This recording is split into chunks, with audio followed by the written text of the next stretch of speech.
Okay guys, so this is going to be another Codex video. I've been doing quite a bit of the main quest lately, and we've been amassing a bunch of Codexes, so if you're interested in Codexes, stick around and we'll read through them together. Otherwise, if you're not interested, you can feel free to skip over to the next video and I'll continue. So, alien non-council races. In the early 2160s, living beyond the Omega-4 mass relay in the Terminus systems, the mysterious Collectors species is glimpsed so rarely as to be taken for a myth by most in galactic society. In reality, Collectors are human-sized insectoid bipeds and can resemble massive winged beetles. They are a terrifying force in the galaxy, responsible for the murder of hundreds of thousands. Collectors generate permanent stasis fields around themselves, creating nightmarish red-shifted energy fields. In battle, they hold position whenever possible, relying on their aggressive biotics and nearly limitless power. Several types of bipedal collectors have been identified, including minions, defenders, zealots, assassins, and artillery operators. Acting together, collectors have imprisoned entire cities in stasis. While no definite forensic accounting exists to explain the fate of those imprisoned, leading speculation is that victims are harvested for scientific experimentation and neurobiological repurposing. Hovering tanks resembling a cross between an octopus and a giant crab. Praetorians are well-armored killing machines of mysterious origin. Praetorians employ redundant systems from the multiple humans encased within them. Armed with eye-mounted particle beams and capable of attacks at close range, they teleport to evade attack while regenerating their shields. Within hours after death, the organic components of Praetorian corpses disintegrate into a denatured pus, while their mechanisms turn to ash. One specimen, autopsied within minutes of death, reveals a clue. Nanomachines may disintegrate the Praetorians' organic and mechanical components before self-destructing. If correct, this self-rendering hypothesis could account for 3 documented cases of dead Praetorians apparently releasing or becoming clouds of neurotoxic gases, causing suffocating paralysis and nearly instant death. In one remote facility, 17 soldiers died from gas inhalation while assessing the Praetorian. Wow. Any personnel in the vicinity of dead Praetorians are urged to protect themselves with breathing apparatus. Wow. A myth. Although they resemble a mammal-reptile cross, the Vorcha have no terrestrial analog. They are humanoid in form, but Vorcha have clusters of non-differentiated neoblast cells, like those of Earth's planarian worms. Interesting. Damaged Vorcha cells mature into specialized structures to alleviate injury or stress. Transformations include thicker skin following injury, lung adaptation for barely breathable atmospheres, and stronger cardioskeletal muscle under high gravity. Skull capacity and brain size do not change, and Vorcha rarely make more than one somatic overhaul. Interesting. In the early... All right. A political economic pact for collective colonial security, the Alliance is the central galactic institution of human society. The Alliance gained associate membership to the Citadel Council in 2165 and assumed leadership in 2183, with former Alliance Captain David Anderson presiding. Anderson. Many species regard humanity as a rogue race, and its 2183 victory following the attack on Eden Prime as a brutal and calculated sacrifice of its military rivals. Humans allegedly leveraged military victory into a political one, carving associate membership out of the violently depopulated Council. Because of the human Spectre Shepard's pivotal role in saving the Council, many analysts conclude several humans will be made candidates for Spectre status, further solidifying the human contribution to galactic peace. By achieving in decades what others waited centuries to receive, especially after so bloody a conflict, humans have guaranteed themselves deep hostility and fear throughout the galaxy. Well, that's not good.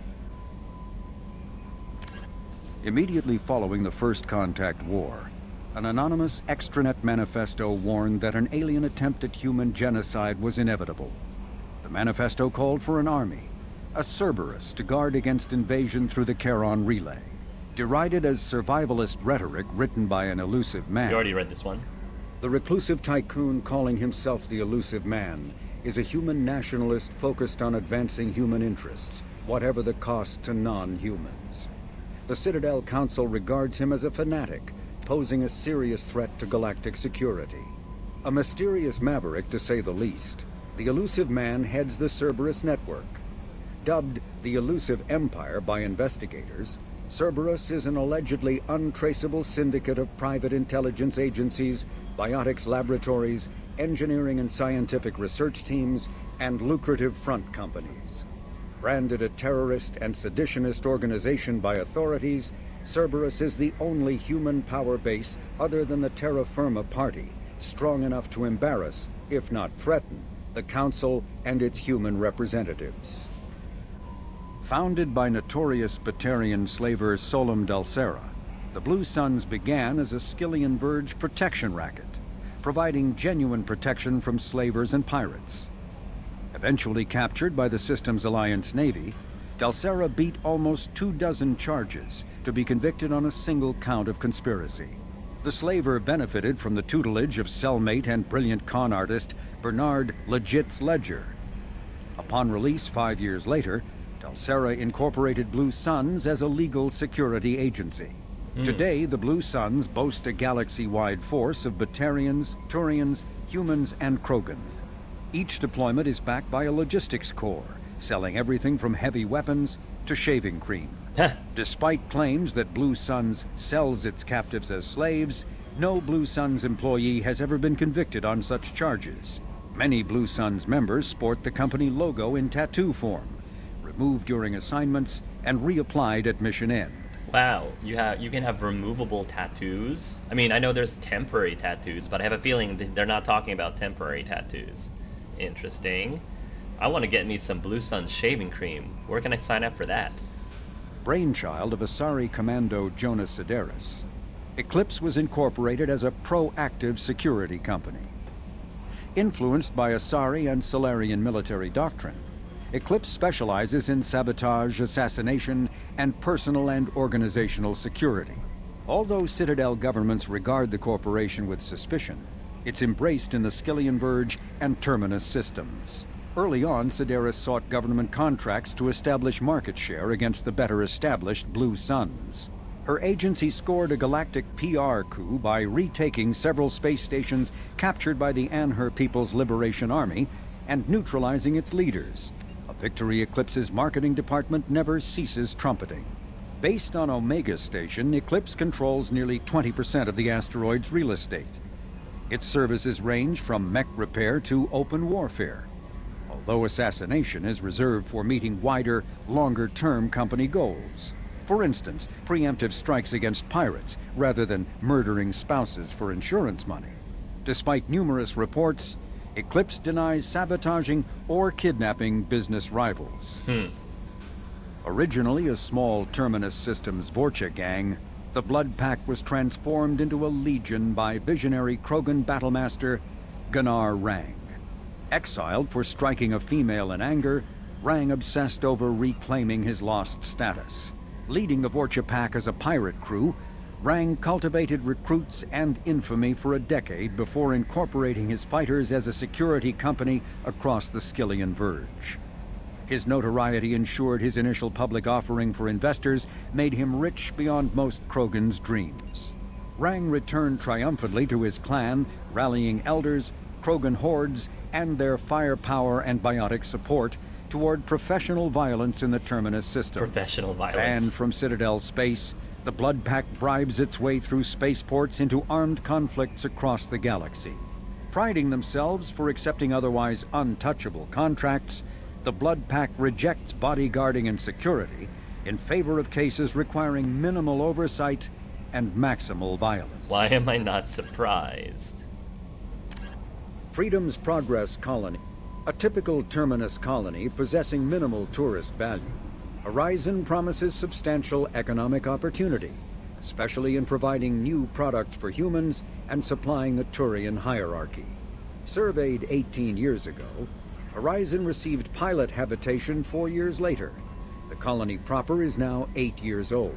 Blessed with verdant forests and abundant fresh water, Horizon maintains a colonial culture that thrives as a refuge from the increasing restrictions of Citadel-governed society.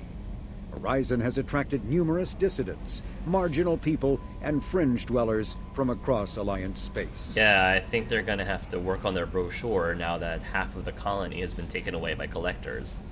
Known as the Starcraft Cemetery, Corliss was the regional toxic junkyard for centuries. Ships reaching astronautical near-death at connecting mass relays were sent to Corliss, stripped of every useful component, then dumped planetward to clear shipping lanes. Currently, Corliss hosts numerous merc factions, such as the Blue Suns, rumored to be using downed ship fossils to test advanced munitions. Massive gun batteries threaten anyone attempting planetfall, with minimal defenses against ground attack. Because ancient volcanism greenhoused the planet, Corliss was too hot and CO2 rich to develop a biosphere, despite the abundant lakes that could have sponsored the development of life. Now cool enough for protected habitation, but too scorching for anyone but extremophiles and mercenaries seeking secrecy, Corliss supports numerous Krogan outposts. The Krogan have therefore seeded Corliss with hardy Varen, often kept as warhounds. Varen live primarily on a diet of geophagous vermin and each other. Originally an asteroid rich in element zero, Omega was briefly mined by the Protheans, who eventually abandoned it due to its thick, impenetrable crust. Thousands of years later, nature did what even the Protheans could not. A collision with another asteroid broke Omega in half, exposing its trove of element zero for easy mining. A rush ensued as corporations and private individuals tried to strike it rich on Omega, and thieves and outlaws followed in their wake. As space became tight, construction of processing facilities extended vertically from the asteroid, creating Omega's jellyfish-like silhouette. To prevent future collisions, the station is ringed with enormous mass-effect field generators that redirect incoming debris. Today, Omega is a major hub of narcotics, weapons, and EZO trafficking, without even a pretense of civilian government or military control. Only mercenary groups have been able to instill a limited order. The most ruthless is an Asari syndicate run by the notorious Arya T'Loak. Ah, yes, Arya.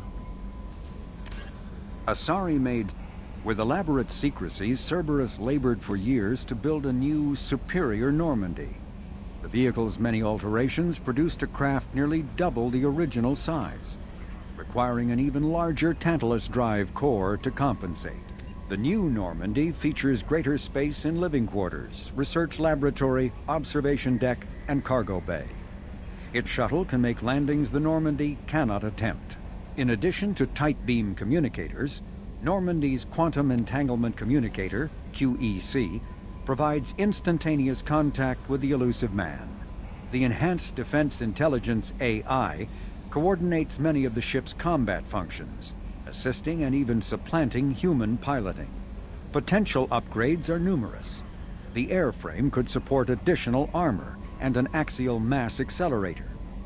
The thrusters could support recent advances in fuel technology beyond H2O2 chemical rockets. And the hull can mount double the standard number of kinetic barrier projectors, leaving space for stronger shields, easily sustainable via the new EZO drive core. Nice. Following the Battle of the Citadel, human and Turian volunteers conducted a massive 3-month recovery effort to clear the station's orbit of debris. Secretly, the Turian Office of Technological Reconnaissance volunteers were technology recovery specialists, salvaging the main weapon of the Geth flagship Sovereign and large amounts of its valuable Element Zero core.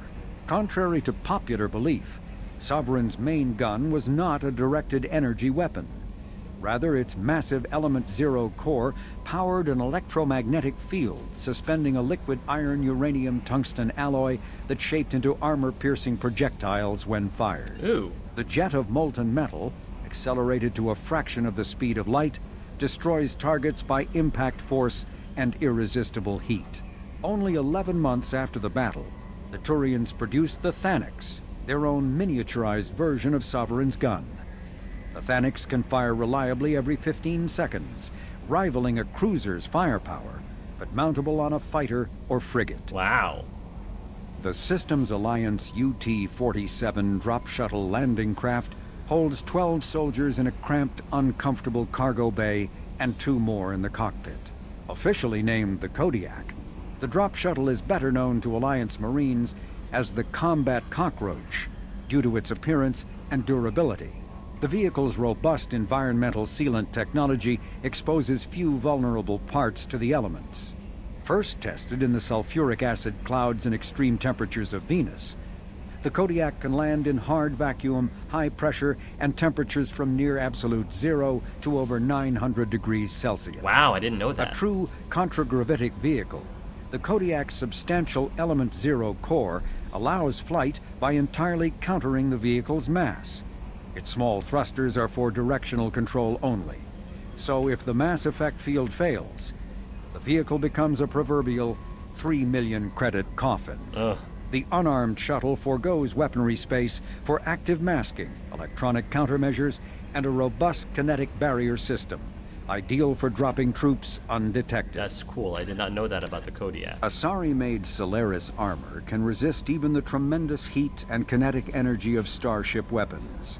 The armor is nearly unsurpassed in strength because its central material, carbon nanotube sheets woven with diamond chemical vapor deposition, are crushed by mass effect fields into super dense layers able to withstand extreme temperatures. That process also compensates for diamond's brittleness. Diamond armor itself has 2 limiting disadvantages. First, while nanotubes and CVD diamond construction has become cheaper in recent years, it remains prohibitively expensive to coat starships or aircraft larger than fighters in Solaris material. Second, the armor must be attached to the ship's superstructure, so shock waves from massive firepower can still destroy the metals beneath the armor itself. A popular misconception holds that the diamond composition of Solaris armor gives it its sparkle.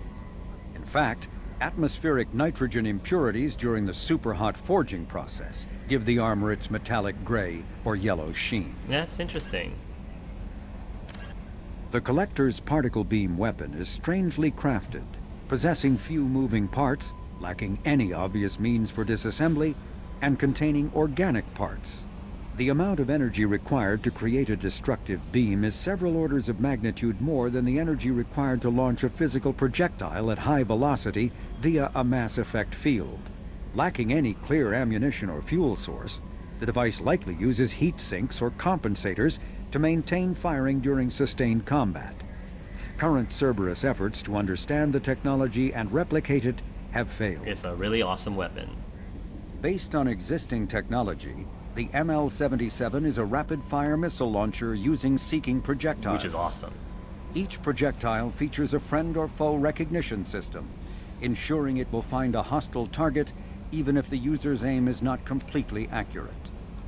The weapon excels at taking out snipers and other entrenched enemies in dense urban environments. This makes it popular with mercenary groups, particularly the Blue Suns mercenary band. Missile launchers have been appearing with increasing frequency in the Terminus system, but their point of manufacture is unknown. Legal duplication of missile launchers is difficult due to Fabrication Rights Management, FRM, technology. Let's see what we got. Collectors, the Collector General. Cerberus xenobiologists believed until recently that the Collectors were coordinated by a biotically active caste, similar to other insectoid alien species. New evidence suggests the Collectors have a singular commander, a so-called Collector General, that has never been seen on the battlefield. Instead, it selects its minions as remote platforms for its consciousness in a process that has been linked to a biological hack or a cybernetic version of demonic possession. That is really cool. The Collector General, and it's a great way to describe it, the Collector General can send a signal to any one of its minions, smoothly take control of their motor functions, and awaken their previously dormant biotic potential. In a matter of seconds, even the lowliest Collector drone can be upgraded to a battle-hardened biotic commander. If the Collector dies, the General can simply activate and control another body. Post-mortem analysis reveals that this command signal relies on cybernetic implants directly installed in the collector cerebellums, but how the technology functions is presently unknown. Coordinating sensory input and motor functions simultaneous with remotely amplifying biotic abilities is beyond the grasp of current human science. Why such an advanced species would be interested in humans is puzzling. More disturbing still, victims of the collectors say the general has spoken to them and referred to itself by a human name, Harbinger. Krogan Blood Rage. Feared throughout the galaxy as nightmarishly violent warriors, the Krogan are both aided and hobbled by their legendary Blood Rage. In the grip of that madness, Krogan become seemingly invincible, but are merely totally unresponsive to pain. Blood-enraged Krogan fight regardless of injury level, to the extent that Krogan shorn out of all 4 limbs continue gnashing past brain death until total somatic death. Wow. The supremely resilient, hyper-violent blood rage is the synergy of 2 aspects of Krogan neurology. The first aspect is a positive feedback loop in which adrenaline, also activated by fear or rage, suppress serotonin, the brain chemical that induces serenity. The second is the overdeveloped Krogan limbic system. As in Krogan as in humans, fear or rage shifts mental control from the frontal lobes responsible for reasoning to the limbic system, responsible for aggression and survival. During that shift, Krogan and humans exhibit diminished capacity for logic and self-control. Prior to the ecological devastation of Tachanka, blood rage was extremely rare among the Krogan. Back then, while all Krogan were capable of heightened anger and violence in fight or flight scenarios, almost none experienced insensitivity to pain. The 1% who did were those suffering serotonin suppression. At that time, Krogan society regarded the condition as pathological and medicated or imprisoned sufferers to protect them in society. Following nuclear ecocide 4 millennia ago, evolution selected only those Krogan afflicted with blood rage for survival. Today there is no living memory among the Krogan of life without mindless, murderous fury. That is interesting! That, according to this, the Krogan were a lot more quote-unquote civilized than they were, not as bloodthirsty, and it's just because of the genophage that Krogan started being more so. Aliens, non-sapient. Husks, Scions. Though the exact fate of species captured by the collectors is unclear, the humanoid appearance of the Scions gives ghastly clues. The Scions' frame and skull are similar to those of human or Sari, but the bone structure is overlaid with a metallic resin. Posthumous explanation of their bodies reveals a skin tone resembling that of Reaper husks, but their transformation process seems more extensive. Like husks, they are cybernetically modified on a nanoscale so they can operate even in a hard vacuum. Hoses rather than veins and muscle tissue join major portions of the body together. One arm is replaced with a construct that fits a large rifle, turning the creature into a humanoid weapons platform, and a fleshy sac is supported by the creature's back and head. These sacs contain brain matter and spinal tissue, too much to have come from just one victim. This indicates Scions are an amalgam of several individuals, with one primary victim providing the frame and several secondaries providing the flesh for a decentralized semi-mechanical nervous system. This decentralization makes them highly resistant to gunshot wounds. Even a headshot is not a certain kill. The Scions, however, Scions' weapons, however, indicate that Scions retain some living tissue, or at least sustain some of the same electrochemical reactions as those of human biotic. The weapon creates a powerful warp effect, which is consistent with the eezo nodules visible in the Scions' expansive nervous system. Given the rarity of human biotics, it seems likely that these dust-form eezo nodules are deposited during their transformation rather than requiring a biotic victim in the first place. Cerberus Project, Overlord, we'll get to that in a moment. Planets and locations. Purgatory. Originally an ARC ship designed to carry agricultural animals, the Purgatory was taken by the Blue Suns mercenary company through a large-scale battle in the Skyllian Verge. In a years-long reconstruction of its interior, the Blue Suns repurposed it to hold sapient prisoners, supposedly because they captured so many in their conflicts throughout the galaxy. When media outlets started investigating claims that the ship was used for slaving operations, the Blue Suns turned a public relations nightmare into a regular income source. Claiming to be in full accordance with the Citadel law, the crew of Purgatory now regularly lands on planets or space stations claiming that they can no longer hold their prisoners because of cost overruns. To avoid keeping prisoners under inhumane conditions, they will have to release them at the nearest port, dumping the scum of the galaxy directly into the local population. Faced with such a scenario, the government usually grants Purgatory's crew massive discounts in fuel, food, and repairs as long as they go away. Some even offload their own prisoners to Purgatory for a fee, grateful to have a problem relocated somewhere other than their backyard. Such unfortunates go in the dark depths of the ship, however, never to be seen again by their families or contacts. Purgatory is minimally armed with Guardian defenses. Though a cruiser-weight ship, it relies on the Blue Suns' fighters to prevent any attacks bent on a jailbreak or similar events. Haha, about that. Publications. Ascension. Written by human author Drew Karpshin, the popular military historical novelist Ascension focuses on several lives warped or destroyed by the human survivalist cult Cerberus.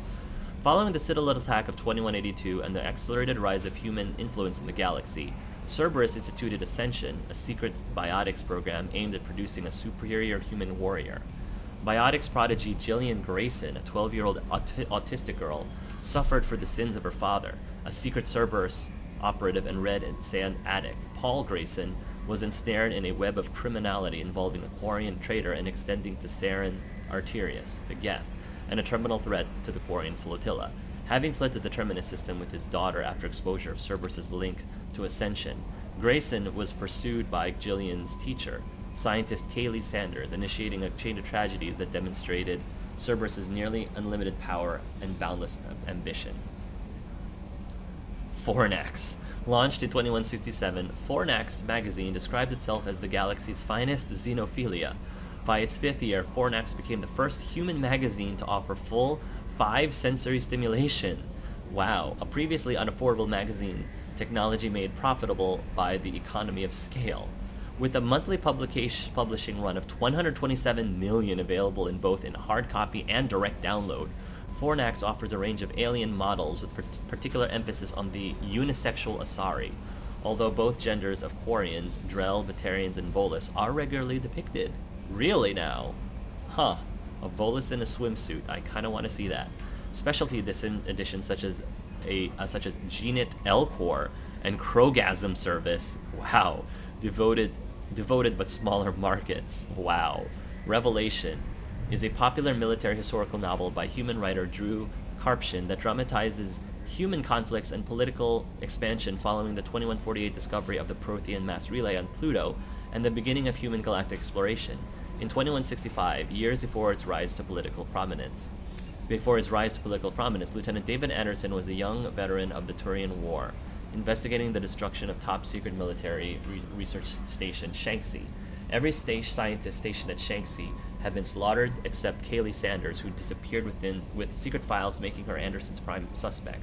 The book traced Anderson's dangerous investigation of Sanders, which included run-ins with Blue Suns mercenaries and a Krogan bounty hunter. The investigation uncovered illegal research into AI and forced Anderson into an alliance with human-hating Turian Spectre Saren Arterius, who would eventually enter into a genocidal collaboration with the Geth. I believe that both Revelation and Ascension are both actual real-life novels, real-life Mass Effect novels, if I understand correctly. I don't think that Fornax has become a thing in real life, but I feel like BioWare would make a killing just doing it as a joke, having a joke publication of Fornax. Ships and vehicles. The A-61 Mantis gunship, the workhorse of mercenary bands throughout the galaxy. The Mantis is a 2-man vectored thrust aircraft that excels in close air support roles. Highly modular in construction, the Mantis can be reconfigured as a low-altitude gunship, a fighter, a high-altitude bomber, or even a single-stage-to-orbit spaceplane that can engage enemy craft around the planet or space station. The only role that the Mantis cannot perform is that of a true deep space fighter, as it has no FTL drive. First rolled off the assembly lines in 2170, the Mantis remains in service in dozens of armies across the galaxy. It is most commonly used as air support in pitched ground battles in a configuration that sports 2 pods for Inferno PKRs, precision kill rockets, and a chin-mounted M350 mass accelerator cannon.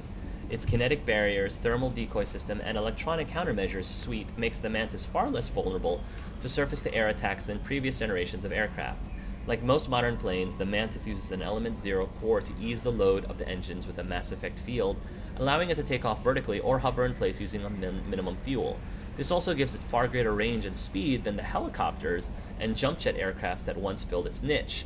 A Mantis can take off from Baton Rouge, reach Moscow in a few hours, fly a ground attack mission, and return home before having to refuel. That's pretty impressive. Space combat, pursuit tactics. Dependent on light sensors, cannot detect objects moving at faster than light speeds. No ship can be detected at interstellar ranges. Detection at interplanetary ranges suffers from light speed lag. Observers see ships not where they appear to be, but where they were when the light bearing their image left them. That makes perfect sense. Minutes, hours, or days before. To counteract light speed lag, battle fleets surround themselves with spheres of screening and scouting frigates. Pursuers cannot detect ships and directly intercept them. Instead, pursuers track where objects were, where they were heading, and what speed they were moving. Such data reliably predicts an object's future location and for pursuit along its light-lagged wake. Ships trying to evade pursuit follows erratic zigzag courses, requiring pursuers to make stops to update their projections. Starship Dreadnoughts. The ultimate arbiter of space warfare, the Dreadnought employs millions of tons of metal, ceramic, and polymer in the projection of firepower against an enemy vessel of like ability. No sane commander would face a Dreadnought without a Dreadnought of his or own. A Dreadnought power lies in the length of its main gun.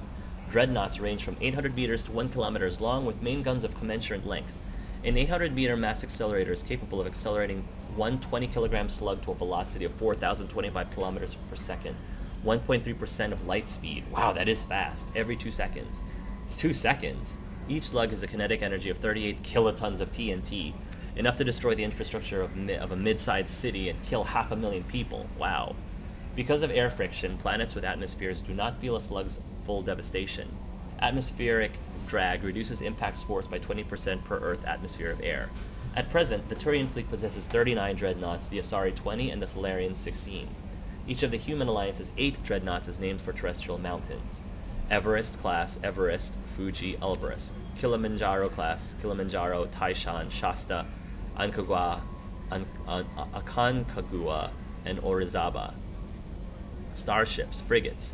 Frigates are light escorts and scouts, often possessing extensive guardian systems providing anti-fighter screening for capital ships, and crewed with a squad of marines for security and groundside duty. Unlike larger vessels, frigates can land on planets. The most important role filled by frigates is reconnaissance. Sensors, unlike ships and communications, employing the mass effect, are limited to the speed of light. Therefore, a stationary observer can detect a vessel a light year away only when its light arrives a year later. Because faster-than-light attackers always arrive before defenders can detect them with luminal sensors, attackers can always surprise defenders. For defense, fleets surround themselves with spheres of scouting frigates, scanning for enemy ships and transmitting warnings to the main body. Frigates achieve high FTL cruise speeds because of their high-performance drives. They also have proportionally larger thrusters and lighter design mass, allowing them greater maneuverability. In combat, speed and maneuverability make frigates immune to long-range fire of larger vessels. In fleet combat, frigates are organized into wolf-pack flotillas of 4 to 6. Wolf-packs speed through enemy formations, hunting enemy vessels whose kinetic barriers have been taken down by fighter-launched disruptor torpedoes. Wolf-packs circle strafes vulnerable targets, using superior speed and maneuverability to evade return fire. Alliance frigates are named for great battles in human history. Mass accelerators. Mass accelerators propel solid metal slugs via electromagnetic attraction and repulsion. A slug lightened by a mass effect field can be accelerated to extremely high speeds, permitting previously unattainable projectile velocities. The primary determinant of a mass accelerator's destructive power is length. The longer the barrel, the longer the slug can be accelerated, the higher the slug's final velocity, and therefore the greater its kinetic impact. Slugs are designed to squash or shatter on impact, increasing the energy they transfer to its target. Without collapsibility, slugs would punch through their targets while inflicting only minimal damage. Rather than being mounted on the exterior, starship guns are housed inside hulls and visible only as gun portholes from outside. A ship's main gun is a large spinal mount weapon running 90% of the hull's strength. While possessing destructive power equal to that of a tactical nuclear weapons, main guns are difficult to aim. Because ships must be able to point their bows almost directly at their targets, main guns are best used for long-range bombardment fire. Approximately 40% of the hull's width, broadside guns inflict less damage and can be mounted with greater numbers and more flexibility. The modern human Kilimanjaro-class dreadnoughts mount 3 decks with 26 broadside accelerators apiece for a total salvo weight of 78 slugs per side, firing once every 2 seconds. Wow. However, mass accelerators produce recoil equal to their impact energy. While the mass effect field suspending the rounds mitigate the recoil shock can still rattle crews and damage systems. Technology. Argus planet scan technology. The Argus provides a qualitative leap in planetary surface imaging. A proprietary technology of the Android Group and an RRD laboratory reportedly owned by Cerberus, this upgrade for Normandy's sensory array delivers superior long-range topographical scanning resolution and rendering speed. By deploying an orbital multistatic grid of 100 radar-emitting microsatellites, the Argus quickly delivers a global digital elevation model, DEM, at 15 meters per pixel MPP resolution, vastly outclassing the Normandy's previous scanner peak performance of 27 MPP. Such imaging quality provides superior defensive intelligence and at a speed warranted by the dangers of combat. At slower scanning and rendering speed, the Argus can resolve down to an astonishing 0.001 MPP, 1 millimeter per pixel, ideal for geological and biological prospecting, archaeological research, and long-term security surveillance. By employing such massive multistatic grid of nearly untraceable microemitters, the resilient Argus is virtually invulnerable to electronic countermeasures. The spherical geometry of the Argus grid also allows superior cross-sectioning of targets. Haptic Advanced Computers, Haptic Advanced Interface. Advances in computing have done away with traditional input devices like keyboards. Instead, modern input peripherals are usually holographically displayed in front of the user at a height and angle for ergonomic ease. Machines that use this interface detect the user through a micro-frame chip in the user's glove that keys into the computer. Once a user is accepted, motion's accelerometers in the user's glove match his hand's location with that of the proportionate but smaller mirror set of controls inside the computer itself. As the user presses against the holographic field, force feedback in the glove kicks in, giving a slight resistance. A person can feel his way through using a touchscreen that isn't actually there. That is really neat, having it feel like something is there. A simple toggle switch on the back of the hand allows the gloves to be turned off when not in use. It's like Norman Jaden from Heavy Rain. Haptic interfaces have become so common that some individuals undergo cybernetic enhancement surgery to have the accelerometers implanted in their fingertips.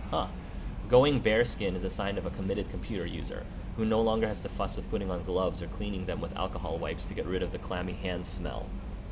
Clammy hand smell. That's interesting. Security mechs. The death of thousands of security and military personnel in the Battle of the Citadel was a loss felt throughout the galaxy. As large numbers of qualified personnel transferred to the Citadel to replace those that died, short-handed security companies filled out their numbers with large-scale use of unmanned security robots. Commonly referred to as mechs, the security robots are typically grouped into light and heavy varieties. Light mechs come in a variety of sizes, but are easily distinguished by opposable digits that help them in their versatile security roles. Heavy mechs lack digits and are simply weapon platforms intended to keep the peace in high-threat areas. The quadrupedal dog mech has a face composed of contraband detection sensors, and it too is armed in case of perpetrators resist arrest.